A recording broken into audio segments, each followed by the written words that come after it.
Hello दोस्तों, स्वागत है आपका एक नई वीडियो में। आज हम डिस्कस करने वाले हैं एक ऐसे कॉलेज के बारे में जो कि आईपी यूनिवर्सिटी का एक पार्ट है। Doctor Akhilesh Das Gupta institute of professional studies. आज हम इसके बारे में पूरा प्रॉपर रिव्यू करने वाले हैं। अगर आप इसमें एडमिशन लेने की सोच रहे हैं या फिर आप ऐसे ही मतलब क्यूरियस हैं इसके बारे में जानने के लिए, तो आप वीडियो के एंड तक बने रहें। आपको इसके बारे में पूरी डिटेल पता चल जाएगी। तो बात करते हैं इसके एडमिशन प्रोसेस की। इसका एडमिशन प्रोसेस बहुत ही सिंपल है। सबसे पहले आपको जे मेंस का पेपर देना पड़ेगा। उसके बाद आपकी जो रैंक आई है उसके हिसाब से आपको कॉलेज अलॉट होगा। बट आपको ध्यान ये रखना है कि आपको एक आईपीओ की अलग से काउंसलिंग होती है, उसमें रजिस्ट्रेशन करना पड़ेगा, जो कि जैक दिल्ली और जोसा से अलग है। आप उसमें रजिस्ट्रेशन करिएगा। सबसे पहले 2500 का इसका रजिस्ट्रेशन होता है। उसके बाद 1000 रुपीज़ का इसका एक अलग से काउंसलिंग भी होती है। अ, उसके बाद आपको उसमें अलॉट किया जाएगा, जो भी कॉलेज आपको मतलब मिलेगा उसमें फिर आपको रिपोर्ट करना पड़ेगा। बात करते हैं इसके कोर्सेज की। तो इस कॉलेज में बहुत सारे कोर्सेज हैं, जैसे कि फेमस है BTech, BBA, MBA, BA, BLLB. तो मतलब आपको जो भी साइंस से है या फिर कॉमर्स से है, तो दोनों के लिए आपको कोर्सेज अवेलेबल हैं। तो अब बात करते हैं इसके इंफ्रास्ट्रक्चर और कैंपस लाइफ के बारे में। कैंपस एरिया इसका 9 एकड़ का है, जिसको आप ना ज़्यादा बड़ा ना छोटा कह सकते हो। अगर आप कंपेयर करो आईपीयू के ऑल अदर कॉलेजेस के बारे में, तो इसका कैंपस जो है मुझे अब तक सबसे ठीक लगा है। जितना इसका साइज है उसके हिसाब से ये वेल मेंटेन्ड है, वेल स्ट्रक्चर्ड वे में बना हुआ है। ये ऊपर आपके क्लासरूम की पिक्चर है वो देख सकते हो, नीचे ये लैब है। लैब्स वगैरह में सारे में एसी है। बट आपको एक ड्रॉबैक है कि क्लासरूम्स में एसी नहीं मिलेगा। एक सेंट्रल लाइब्रेरी है यहाँ पे, जिसमें आपको सारी टाइप्स की बुक अवेलेबल हैं। चाहे पीवाई की हो, चाहे आपका कोई भी अदर फिक्शनल वगैरह, चाहे कोई भी आप बुक पढ़ना चाहते हो वो अवेलेबल है। बुक्स को आप इशू भी कर सकते हो और उसको खरीद भी सकते हो। टाइम पीरियड होता है खरीदने का भी। और बात करते हैं स्पोर्ट्स फैसिलिटीज़ की, तो सारे तरीके की स्पोर्ट्स फैसिलिटीज़ अवेलेबल हैं। कॉलेज में दो बड़े बड़े ग्राउंड है। एक ग्राउंड फुटबॉल है, फुटबॉल का, और दूसरा ग्राउंड है उसमें मिक्स गेम चलते हैं, जैसे क्रिकेट हो गया। बास्केटबॉल का एक अलग कोर्ट है। उसके बाद बैडमिंटन के लिए एक अलग कोर्ट है।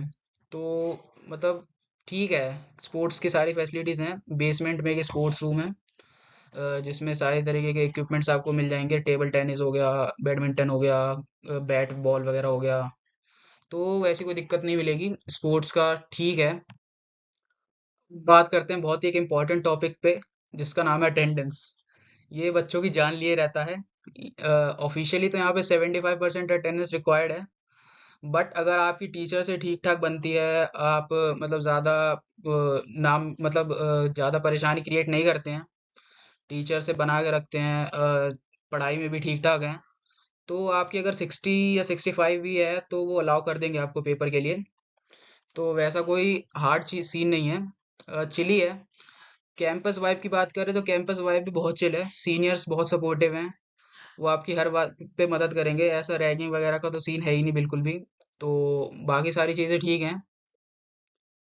बात करें फीस की, तो फर्स्ट ईयर की फीस आपकी अप्रॉक्स 1.5 लाख के अराउंड जाएगी, जिसमें से 95 तो आपको काउंसलिंग के समय में जीएस आईपीओ को डायरेक्टली सबमिट करना पड़ता है, या ऑनलाइन सबमिट करो या फिर डीडी के थ्रू। और बाकी के जो रिमेनिंग फीस है वो आपको कॉलेज में, जब आपको कॉलेज अलॉट हो जाएगा तो वहाँ पे सबमिट करना पड़ता है। तो बेसिकली अप्रोक्स 1.5 लाख जाती है। उसके बाद सेकेंड ईयर के ऑनवर्ड्स फीस जो है वो थोड़ी थोड़ी कम भी होती रहती है। उसके बाद बात करें कैंटीन की, तो ये इमेज देख सकते हो, ये कैंटीन की इमेज है। कैंटीन अच्छी खासी है कैंटीन है।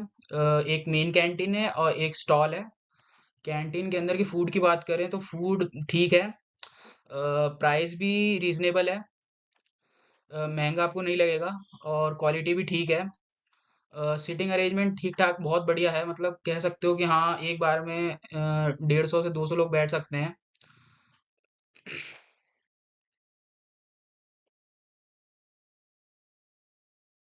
बात करते हैं हॉस्टल के बारे में। एक ड्रॉबैक और है कि आपको यहाँ पे हॉस्टल नहीं मिलता है, बट उसकी ज़्यादा दिक्कत होगी नहीं, क्योंकि वहाँ पे आसपास के एरियाज में बहुत सारे पीजीज अवेलेबल हैं जो कि अफोर्डेबल प्राइस पे अवेलेबल हैं। तो उसकी कोई दिक्कत नहीं है, वॉकिंग डिस्टेंस पे ये पीजीज अवेलेबल हैं।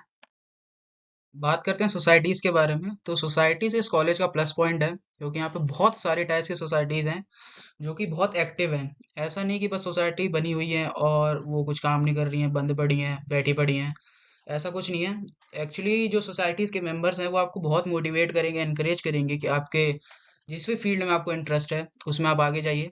आप उनकी हेल्प कीजिए और अपना मोटिवेशन लीजिए, अपने आप को मोटिवेट कीजिए और अपना नेटवर्क ग्रो कीजिए। यहाँ पे बेसिकली बहुत सारी टाइप्स की सोसाइटीज़ हैं, जैसे कि फोटोग्राफी के लिए अलग सोसाइटी है, ड्रामा की अलग सोसाइटी है, टेक के लिए अलग सोसाइटीज़ है, अगर आपको मैनेजमेंट में इंटरेस्ट है तो उसकी अलग सोसाइटी है, कोडिंग के लिए अलग सोसाइटी है। तो हाँ, सोसाइटीज़ बहुत सारी हैं, आप अपने इंटरेस्ट के अकॉर्डिंग आप उसको ज्वाइन कर सकते हैं।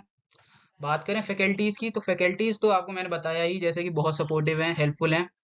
अगर जब तक आप उन्हें ज़्यादा परेशान नहीं करेंगे और ज़्यादा उनसे वो पंगे नहीं लेंगे, जब तक आपके फैकल्टी जो हैं वो बहुत हेल्पफुल हैं, आपको पूरी हेल्प करेंगे। बाकी और किसी चीज़ की उसमें दिक्कत। तो चलिए इसी के साथ वीडियो को रैप अप करते हैं। Bye bye, take care, all the best for your college journey. अगर आपको इस कॉलेज से रिलेटेड और कुछ भी डिटेल्स चाहिए या फिर और कुछ और भी कुछ डाउट है, वैसे मैंने बेसिक्स तो सारे कवर कर लिए और जितने मतलब जो भी इम्पोर्टेंट पॉइंट्स है वो कवर कर दिए हैं। बट फिर भी आपको और कुछ जानना हो तो आप कमेंट करिए, हम उसको रिप्लाई करने का ज़रूर कोशिश करेंगे। और अगर आपको और भी कॉलेज की रिव्यू चाहिए तो नीचे कमेंट करिए, हम उसको भी जल्दी से जल्दी प्रिपेयर करने की कोशिश करेंगे। तब तक के लिए बाय बाय, टेक केयर।